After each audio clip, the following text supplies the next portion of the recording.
So I just watched the movie Spiderhead, and it was really not good. First, let me start off by saying the things I actually like about this movie. The cinematography is definitely above average for a Netflix film. I'd say at some points it's even good, and at other points it's very good. There are certain scenes that really stick out as beautiful shots and well-crafted imagery. I would say it's probably because it was directed by Joseph Kosinski. Some of his other work include Tron Legacy, Oblivion, Only the Brave, and most recent and most notably, Top Gun Maverick. Out of all the movies that he has done actually, Spiderhead is probably the worst. I mean, it's definitely rated the worst, but it's also the worst. Maybe you'll get some people that say they dislike Tron Legacy or Oblivion more than they dislike this one, but I would slap them. I would disagree with that for sure. This is definitely the worst one. So anyway, this to me shows that the people making this movie actually cared about what they were doing and didn't just try to pawn off a mediocre script as a mediocre film. Additionally, the performances aren't bad either. There are definitely a few scenes where I feel they could have done a few more takes to get more convincing delivery of the dialogue. To me, dialogue always stands out, but this is definitely not the worst acting or delivery I've seen in a Netflix film by far. And again, it probably has a lot to do with the direction of the film. Joseph Kosinski seems to really know what he's doing. Although, like I said, this is his lowest rated film ever, I feel like he's able to pull a lot of good takes out of his actors. Maybe it's the simple fact that when you're working on a Netflix film, there's a tighter schedule and you really need to get as much as you can as fast as possible, and you don't have the ability to take your time with certain scenes and get more takes of dialogue. And although, like I said, this is his lowest rated movie ever, he has done some pretty great films. And even the ones that aren't outstanding masterpieces, I'd say are still well made and keep your attention, even if they fall short in some areas. This movie, however, doesn't really have any other redeeming qualities. Out of all of his movies, this is probably the only one I will never rewatch.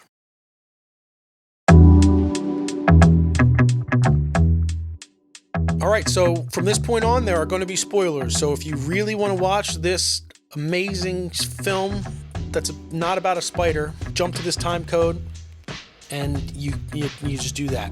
And a 3, 2, 1. So the movie Spiderhead is about a prison that uses inmates who are staying at the facility to test experimental drugs on. I know, it's very original. The facility they're in is called Spiderhead, which is the name of the film. There you go. There are a few main characters. We have Steve, Mark, Jeff, and Lizzie. Steve and Mark are the two people conducting the experiments. Believe it or not, it only takes 2 people to do experiments on prisoners. It's just 2 of them. Jeff and Lizzie are inmates. They are at the prison because of the crimes they committed, which I will get to. Like I did in my Moonfall video, I'm going to explain the end first. I just feel like it's easier to make my points as I go along. So all the inmates in this movie believe that this facility is owned by a larger company who has a board of directors who are calling all the shots. But secretly, the owner of the company is Steve. Steve owns the company. It's his. Everything's his idea. He's the mastermind, which is fine. That's cool. I'm fine with that so far. The ultimate goal that Steve has is to develop this drug called B6 or OBDX that he can sell to the government that will give the government the ability to use mind control on everyone in the world to stop all crime from happening ever again. It's really never explained much further than that. He implies that if all the citizens are under mind control, then crime would stop because you could just tell people, just don't do crime. Don't do that. Hey, don't do that crime. And people won't do it because they're mind controlled. It's really pretty smart when you think about it. If I said, hey, don't steal my stuff, and he's like, I'm not gonna steal it now. Boom, mind controlled. Don't stab somebody, then you don't stab somebody. Don't shoot that guy in the face. He doesn't shoot that guy in the face. Hey, don't steal that car. He doesn't steal the car. You see what I'm getting at here? All you have to do is say, don't do the thing, and then the thing isn't dude, I guess. But, as always, there are just so many issues with the idea. Like, who's controlling the population? Is it one person who's... you have to listen to this person's rules? Like, who is the one that gives the rules? It's never explained further than mind control, crime stop, thumbs up. So it just creates all these questions. Maybe it's not important. Maybe it doesn't matter as much. But for me, these are elements that I just can't turn off the way I think. You can't just say something and I go, oh, it's because you said it, right? You said that thing, so it is the thing. Like, sometimes I have a few questions and I want some answers. This is a big answer. Who is the one calling the shots? Is it just like one person in government and he's the only one that doesn't take the drug, or he does take the drug too, and then someone else tells him what to do. Like, I just don't feel like it makes sense. It's also never really explained as to how the recipient of the medication is to determine whose orders they are supposed to follow. Meaning, can anyone just give orders? In the movie, it's pretty much just the first person to tell the patient what to do, and that's who they listen to. So by that logic, if you take the medicine in the morning and someone tells you right after that to go slap yourself in the face, are you supposed to listen to them? Or is there more to this idea that they're just leaving out? It's an interesting concept, but that's all they have, is an interesting idea. So the movie starts by showing us a patient who's having this drug tested on him that makes everything that is said extremely hilarious. The drug is called Laugh-O-Dill because it has laugh in it and makes you laugh. Laugh-O-Dill. Very clever. One of the worst parts about this movie is just the names they give to these drugs. I mean, I get that Steve is the one naming them, but as an audience member, it's so stupidly obvious how the thought process was for the writers to determine these drugs. It's just stupid. After they successfully get him to laugh at things that aren't funny, Steve puts a gold star sticker on a piece of paper, implying that that test worked and that drug's good. Now, the piece of paper he's using is revealed to be this bingo card, and it's meant to imply that he doesn't care to take this seriously, I guess. It's also later revealed that he's using the bingo card as a way to name the drugs. It's made to be this big deal later. It's just something they threw in to throw in. I don't really see how it's that big of a deal. After the intro, we meet Jeff. Like I said, Jeff is an inmate. It's revealed through the movie that he was drunk driving with his friend in the car and he hit a tree. He survived, but his friend didn't. The only issue I really have with this is that there doesn't seem to be any consistency with the level of crimes committed to land these prisoners in this prison. For example, this guy's serving 4 consecutive life sentences. There's another person who is convicted of a triple murder. This guy found his girlfriend cheating on him and threw her out an 8-story window. On the other hand, you have the 2 main characters, Lizzie and Jeff. They're in jail because they accidentally killed people. I'm not saying that they shouldn't be in jail. It's obvious to me that the reason they wrote these characters this way is so the viewer would sympathize with them more. And to me, there's an easy fix to this. All you have to do is make every person in the jail someone who accidentally killed someone. Done. All you have to do. Take out the murderers, and then you have the other people who just, accidentally let a cigarette lit and burn their house down and killed their neighbor. I'm just saying, it's an obvious fix, but they need to make these main characters more likable and rise above the rest. And to me, it's just so in your face that it's silly. It's also later revealed that Jeff had the love of his life in his car when he crashed, meaning he also killed her. Very awful situation. But again, it doesn't make Jeff on the same level of a bad person as the actual murderers who are in jail. Yes, he maybe should be in prison for 25 years. That's not what I'm arguing. What I'm arguing with is the consistency. The idea that they would allow these violent criminals to just roam around the facility who are jacked and apparently good fighters. You just allow them to roam free. Additionally, Lizzie is incarcerated because she accidentally went to work, leaving her infant in the car, causing the child to die. Again, a truly awful situation, but she didn't murder someone. She's not on the same level as these murderers. The last thing I'll say about Jeff and Lizzie is that we really don't care about their situation. That's as plain as I can put it. It is very typical for main characters who are in prison to be there either because they were framed for something they didn't do, or they made a mistake and are actually deep down a good person. Those are the 2 most common tropes for main characters who are stuck in jail. So what makes these characters stand out from all the other movies who did this better? Nothing. As I said, if the movie was able to take the typical setups and tropes and subvert your expectations, then you would have a much more interesting and compelling story. However, this movie doesn't do anything different than what you would expect it to do, which is why, to me, it ends up feeling like such a waste of time. So getting back to the drug trials, there are a few other drugs that they're testing. One is to make you fall in love with someone immediately. Steve explains this as if he can eradicate loneliness in the world, then it'll ultimately make the world a better place. But ultimately, it's more research for the mind control drug. You see, Steve has discovered that the mind control drug does in fact work unless you are asked to do something to hurt someone or something you love. So in order to create a drug that will control the population, they first need to develop a drug that will make people fall in love immediately so they can test the only flaw with the other drug.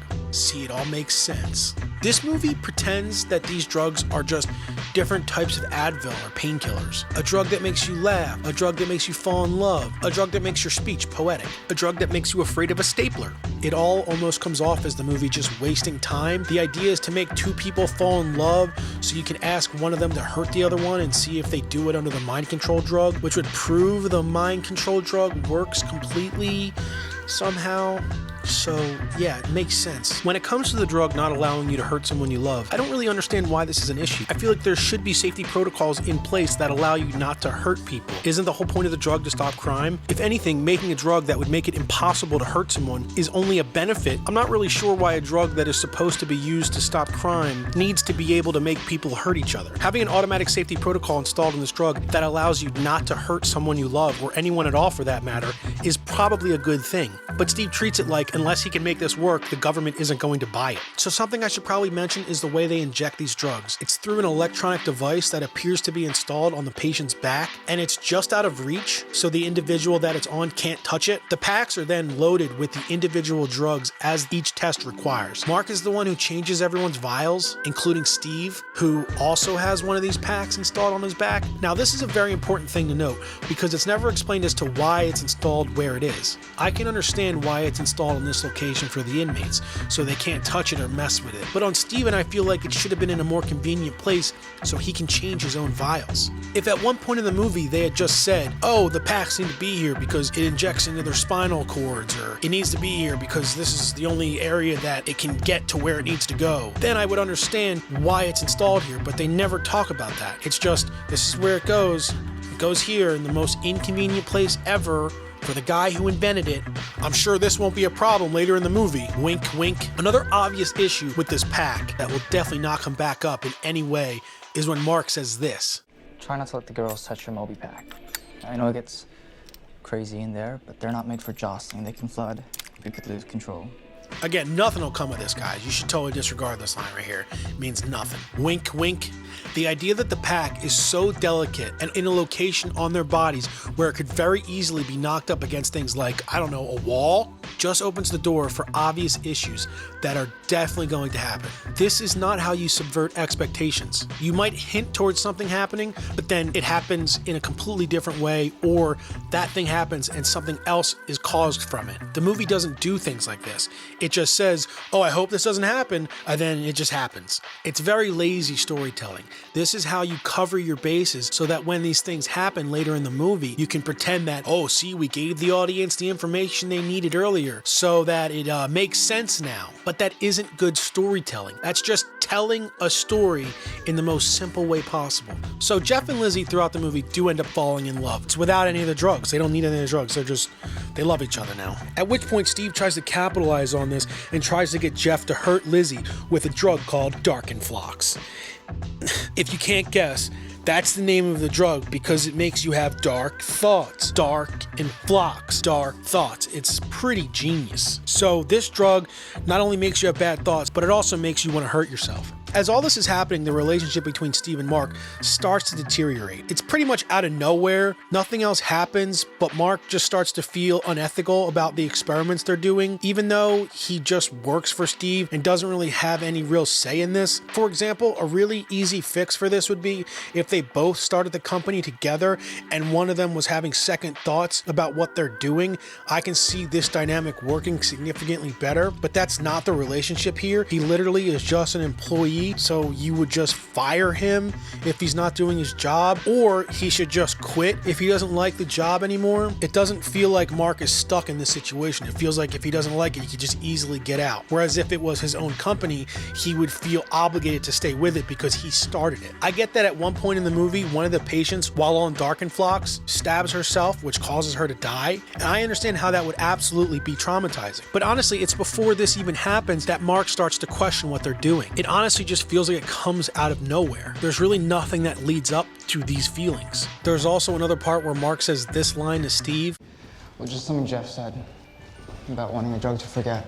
You need to relax, okay? When Mark says this, I really thought there was going to be some twist that they had been using a drug to wipe their memories and they've all actually been there for much longer than they thought, but they don't remember it because of the drug they've been using. To me, that would have been a good twist and would have added a certain level of depth without really changing too much of the story. But again, the movie doesn't even realize that it's setting something like this up. There is also another scene where Jeff walks in on Mark changing out the drugs in Steve's pack, which you think is going to be this heavy topic of conversation at one point, but never really is. I guess it's just supposed to show Jeff that Steve has one of these packs so he can physically use it against him later. But the movie implies that it's a much bigger deal when it happens because of how Steve reacts. I'm also not sure how this makes any sense considering that Steve and Jeff share a scene together where they're obviously taking the drugs, meaning that Jeff knows Steve has one of these packs. Maybe he didn't know it up until this point. However, the way Steve reacts implies that he wouldn't want him to know in any situation. Again, setting up an opportunity for tension that never comes. Ultimately, what ends up happening is Jeff finally realizes that the company is solely owned by Steve and he's the one calling all the shots, meaning that every time he implied that the board was forcing him to do something unethical, that was a lie. To me, that's not that big of a problem. I understand that he's getting experimental drugs injected into him. However, I'd imagine that if he was in prison, things would be just as bad, but in much worse scenarios, making it impossible for me as the viewer to feel like Jeff is trapped in a bad situation. So after Jeff discovers this, he convinces Mark to help him get back at Steve, which Jeff is able to convince Mark after having one conversation about it with him. As a viewer, we understand where Mark's mind is, but Jeff doesn't know that Mark is questioning his job. Jeff never really has any other conversation about something like this until this moment. So it all just seems super forced. The movie just needs to create an opportunity where Jeff can manipulate a drug that Steve puts in his body, and Mark is that opportunity. The idea that Mark turns on Steve within a few days is just way too convenient. If anything, what should have happened to Mark is that Steve should have done something to either hurt him or to force him to get hurt in some way. For example, put him in a room with this dude and then give him the Darkenflocks so he freaks out and maybe kills Mark, painting the picture of how evil Steve is and how much he'll stop at nothing to get what he wants. This isn't the only way you could alleviate the issue of them conveniently teaming up, but I feel like it solves multiple problems at once. You can really paint the picture that Steve has to be stopped because he truly is an awful person. We really don't care about Mark. I imagine Mark is making hundreds of thousands of dollars, if not millions of dollars, to work here, and he hates his job. Why do I care about him? Why do I care about how he feels? He's not forced to be here. He's not in a situation where he can't get out of. Maybe if Jeff were to manipulate Mark into helping him, it would come across as a more acceptable outcome. But the idea that he can just convince him to turn on his boss in one conversation is way too convenient for me. So now that we're at the end, and Steve doesn't know that his med pack was spiked by Mark, Jeff is then able to take control of Steve's pack, thanks to Mark. It's in this scene that we get the realization as to why Steve has been doing all of this, which was because of the mind control drug. Also, it is revealed that Jeff and Lizzie have both been free to go, but Steve has been keeping them here against their will. The movie's trying to paint Steve as this awful person, which he definitely isn't a good guy, but I feel like it's just too little too late. It just feels like a huge missed opportunity to create an interesting and sinister villain that you could actually root for the heroes to escape from. So after this, Steve gets a hold of a knife and Jeff tries to use the OBDX, which we now know stands for obedience. OBDX, obedience, get it? So he tries to use this to get Steve to give him back the knife. Give me the knife. Said, give it to me. Why? Because I told you to, Steve. And because I put enough B6 in your veins to tame a goddamn lion. Really works, huh? Not someone who's been told to kill the only thing he's ever loved. You see, the whole love thing came back around and it all makes sense now. See? Jeff and Lizzie then attempt to escape, to which Steve tries to convince the other inmates to attack them on their way out, and unless they want to go back to prison, they need to stop these two. So they all just start attacking them. Again, creating what could have been a really interesting scenario, but they get away from them in like 5 seconds. There's this other situation that's going on the whole time where one of the inmates has been smearing poop all over the walls. I'm not even kidding. I didn't make that up. That's in this movie. What's up, Ray? Someone wrote in shit on the bathroom stall doors, that's what. And they don't know who it is. But at the end, you figure out who it was. It was her. She was doing it. She's smearing poopy everywhere. That's funny, right? You get it? Because it's poop. At the end, Mark comes back with the police, and I guess it's assumed that he's rescuing all the other inmates. But to be honest, none of the other inmates had any issues with this place. Jeff and Lizzie seemed like the only two that had any sort of problem with this place. Everyone else seemed to be comfortable. It's not really that they're saving anyone. It's one of those things where if you take 2 seconds to just give it any thought, this ending really isn't an ideal situation, and it just comes off as a really easy way to wrap it up as nicely as possible. Anyway, so Jeff and Lizzie end up escaping, and because Steve's med pack is malfunctioning due to a broken not iPhone, he crashes his plane into a mountain and dies.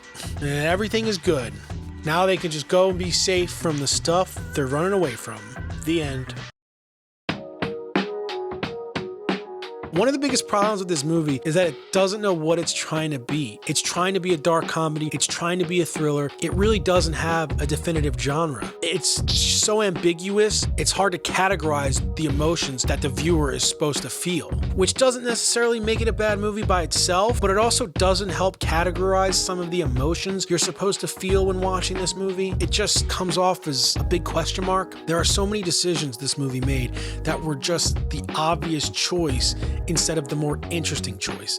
And ultimately, that's the problem with this movie. They don't really flush out or talk about any of the obvious loopholes, because by the time you realize what the main reason for the facility is, you're 10 minutes away from the end of the movie, and there isn't much time or reason to dive into any more of an explanation. I think this is one of the main problems with this movie, and sets up multiple questions or directions the movie can go, but by the end, you're only given a generic answer that really just raises more questions. The movie does set up a few interesting ideas along the way, but either doesn't realize that it's doing it or doesn't care to make the answers any more complicated than they need to be. The structure ends up being very formulaic, with an extremely cliche third act of bad guy must be stopped and good guys must escape. The problem with a movie that has an interesting concept with multiple setups for directions it can end up going is that if the movie ends up taking the most cliche route possible, then the viewer is left feeling even more let down than if they were to just have seen the generic ending the entire time. If the viewer can see the generic ending coming the entire time, sure, it doesn't make for a compelling story overall, but at least they weren't teased with the possibility of a better ending. I'd say that wasted potential is significantly worse than no potential at all. Basically, if you're going to make a basic movie with a basic ending, then you shouldn't set it up to be anything other than that. I believe this is the main reason why this movie has such a low rating and most people didn't enjoy this movie. It's just a letdown. It's ultimately a waste of time. It's a waste of an idea. It's a waste of potential. It's a waste of talent. It's just a waste. I personally wouldn't be surprised if someone were to tell me that AI wrote this script, because it's just so formulaic and it has so many loose ends that never get tied up, because instead of exploring the ideas it sets up, it just rushes as fast as it can to the end of the movie. Basically what I'm saying is I don't recommend. I'll probably never watch this movie again. The end. Because I told you to, Steve. Thank you so much, guys. Again, as always, I tried to do a shorter video this time. Let me know in the comments, guys, if you like this shorter video or if you like more of the breakdowns of the financial box office stuff. Again, this is a Netflix movie, so it really didn't have a lot of financial information, just that it spent $100 million to tell a stupid ass story. If you enjoyed this video, liking the video helps more than you can imagine. I'm sure you've heard that a billion times on YouTube, but it really does help. If you haven't subscribed yet to the channel, I'd appreciate a subscription. If you could leave a comment, the first 3 people to comment poop win.